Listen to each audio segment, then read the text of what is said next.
Assalamualaikum warahmatullahi wabarakatuh. Saya Farhan atau Rideli Munte selaku moderator dari kelompok 3 yang terdiri atas Lila Putri Zulfida, Naufal Helmi Wiratama, Naufal Detra Utoyo Tarigan, Ruth Nopianti Sitorus, dan saya sendiri. Kami akan mempresentasikan materi kami yang berjudul Etika Manajemen dan Tanggung Jawab Sosial. Pengertian etika manajemen. Etika bisnis adalah penerapan prinsip-prinsip etika dalam hubungan dan aktivitas bisnis.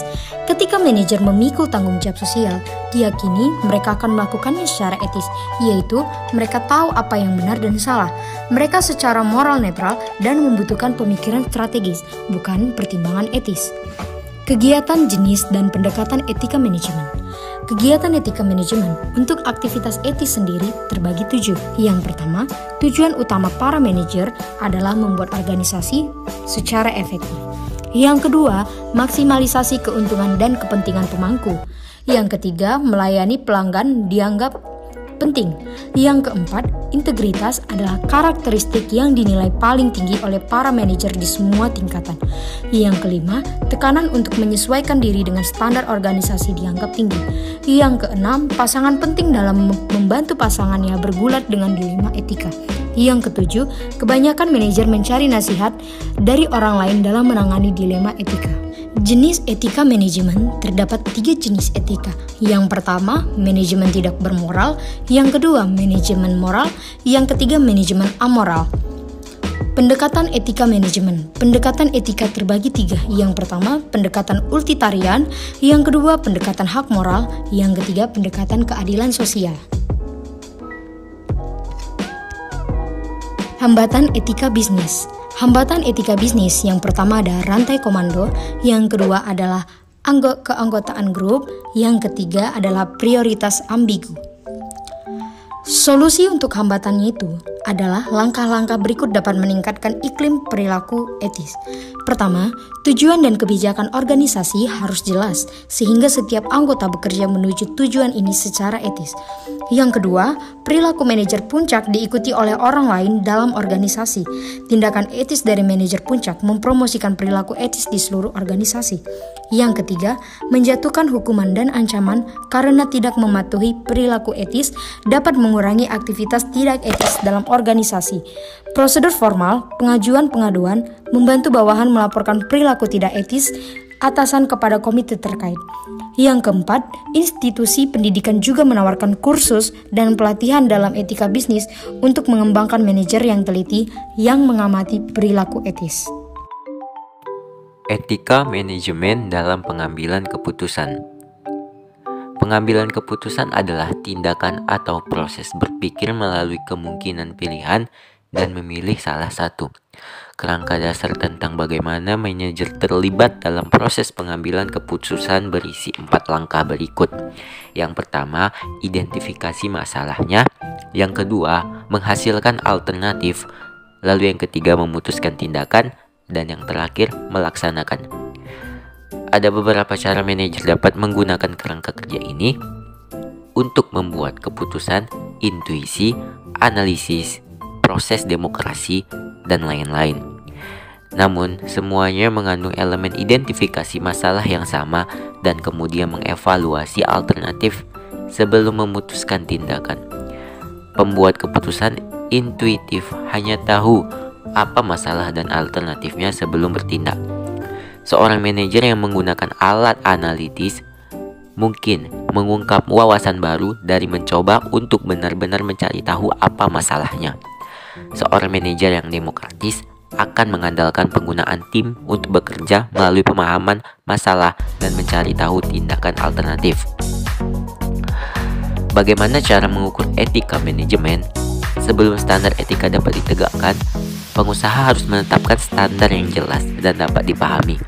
Setelah standar diidentifikasi dengan jelas, kepatuhan diukur dengan mengamati tindakan karyawan dan mengidentifikasi hasil dari tindakan tersebut. Standar untuk mengukur perilaku etis harus disesuaikan dengan memenuhi kebutuhan setiap organisasi atau bisnis. Apa saja yang harus diukur? Yang pertama, fitur yang dirasakan dari lingkungan kerja atau the place. terbagi menjadi beberapa bagian, yaitu budaya etis yang dirasakan di tempat kerja, penilaian dan pengambilan keputusan etis di tempat kerja, persepsi perilaku tidak etis di tempat kerja, keadilan organisasi, konflik tempat kerja, bantuan emosional, keamanan psikologis, politik yang dirasakan. Yang kedua, sifat dan nilai karyawan atau the people, yaitu identitas moral dan mempercayai. 3. Reputasi perusahaan di mata orang luar. Bagaimana cara mengukurnya? Yaitu menggunakan teknik pengukuran langsung atau menganggap kejujuran responden, antara lain kuesioner survei dengan skala penilaian, pertanyaan tanggapan bebas, wawancara terstruktur, wawancara keluar resmi. Teknik pengukuran tidak langsung mungkin kurang rentan terhadap bias permainan dan presentasi diri, yaitu langkah-langkah implisit seperti tes asosiasi implisit, simulasi, skenario pengambilan keputusan, game, perilaku.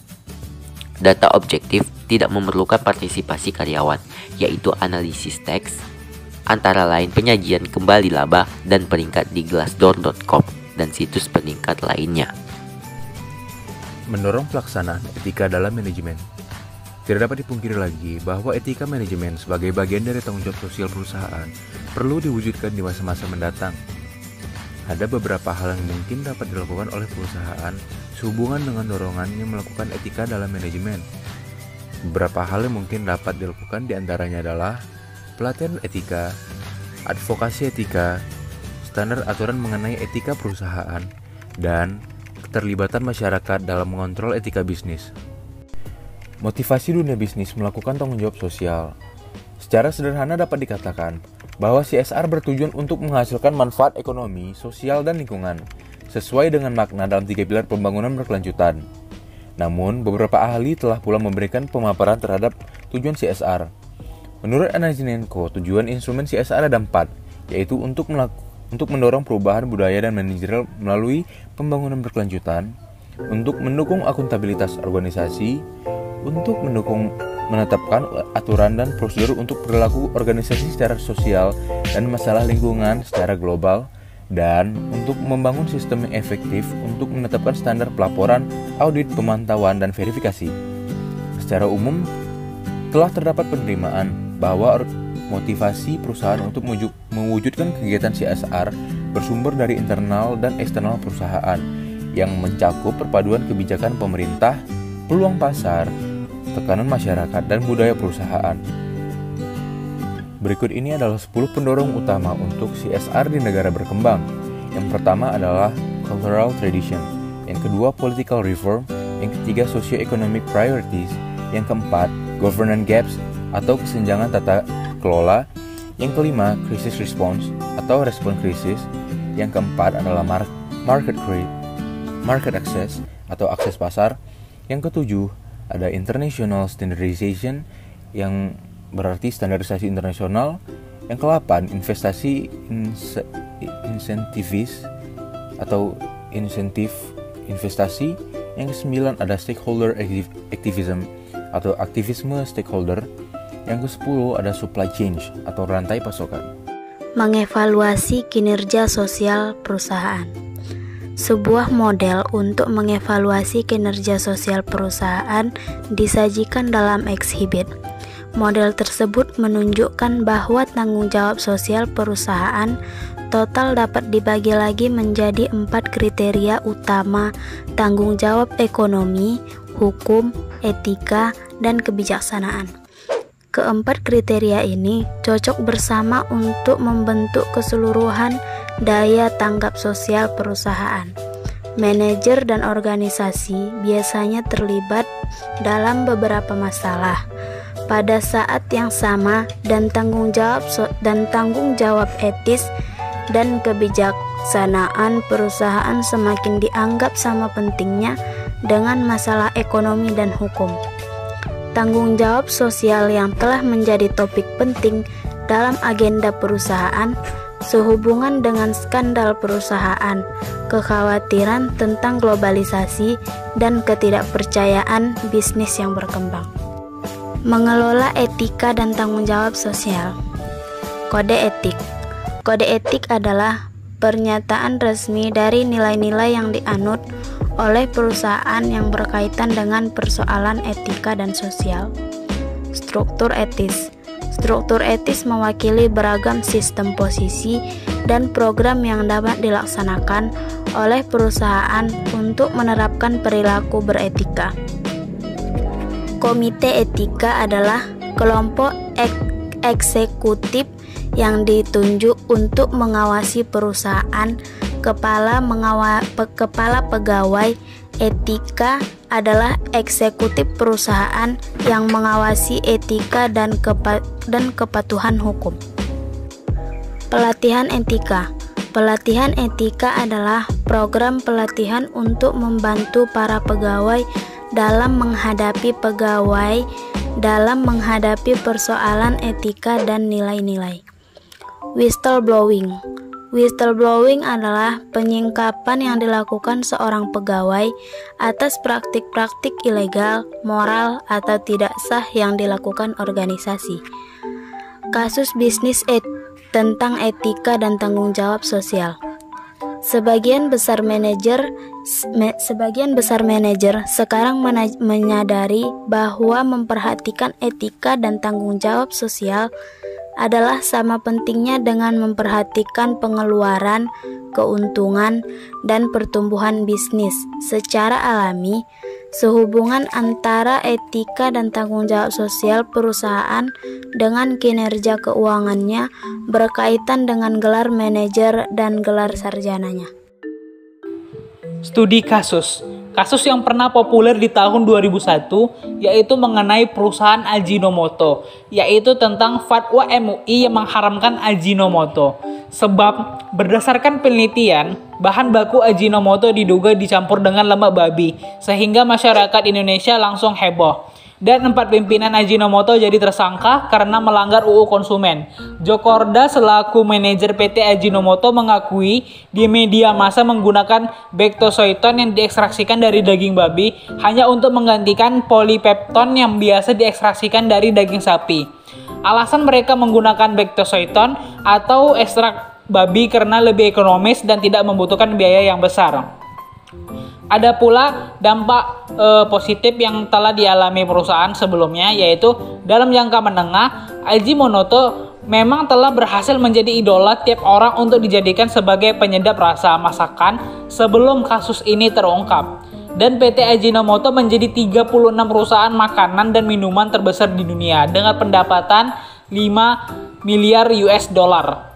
Ada pula dampak negatif yang terjadi karena kasus ini, yaitu kerugian yang signifikan dialami PT Ajinomoto.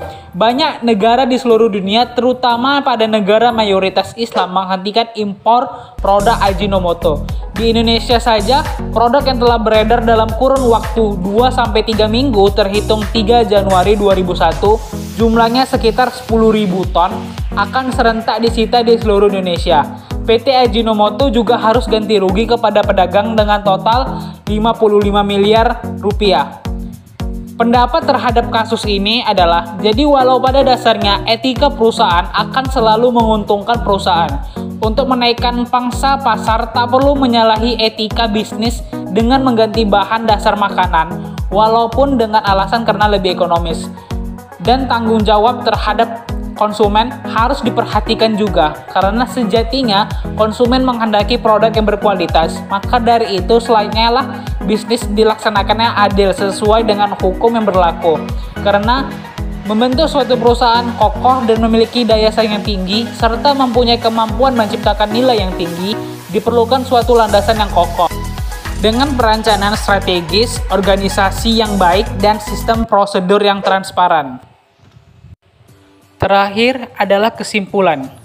Kesimpulan dari materi yang telah kami sampaikan adalah etika bisnis telah diturunkan dari agama, sistem hukum, dan pengalaman budaya.